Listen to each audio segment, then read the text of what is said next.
एक चालाक शिष्य की हास्य कथा। एक गुरुजी के साथ एक शिष्य रहता था जो कि बहुत ही शरारती था। एक रात की बात है, रात को बारिश जोर की हो रही थी। तो गुरुजी ने शिष्य से बोले, बेटा, गाय बाहर बंधी है, उसे बंधन से मुक्त कर दो। शिष्य ने कहा, गुरुजी, मैं कौन होता हूँ बंधन से मुक्त करने वाला?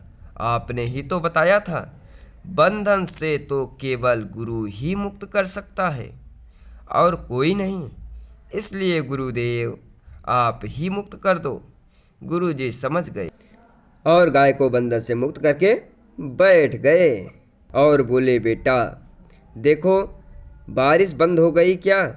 शिष्य बोला, गुरुजी, आपके पास एक अभी बिल्ली आकर के बैठी है, उसको स्पर्श करके देख लो, अगर भीगी होगी तो समझना बारिश हो रही है, अन्यथा नहीं।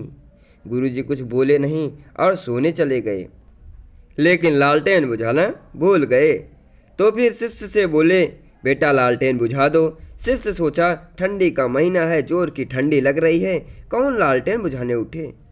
शिष्य ने बोला, गुरुजी, आपने ही पढ़ाया था, मुंह दो नयन कतम कुछ नहीं, आंख बंद कर लीजिए, कहीं कुछ भी नहीं दिखेगा। गुरुजी उठे, लालटेन बंद करके सो गए। अगले दिन सुबह गुरुजी मंदिर में पूजा ही कर रहे थे, तभी एक भक्त भोजन प्रसाद लेकर के आया और महाराज जी को बुलाया। महाराज जी मंदिर के अंदर से भगवान की सेवा कर रहे थे, वहीं से आवाज़ दी, आ रहे हैं। तब तक शिष्य बोला, गुरुजी, मैं आपकी 3 बातें अभी तक नहीं मानी, आप कहीं गुस्सा न हो जाओ, इसलिए आप चिंता न करो, मैं ये भोजन प्रसाद ले रहा हूँ। गुरुजी मुस्कुराए और पूजा करने लगे। इस कहानी से हमको यह शिक्षा मिलती है, आजकल के हमारे कलयुगी शिष्य ऐसे ही होते हैं। जय श्री राधे।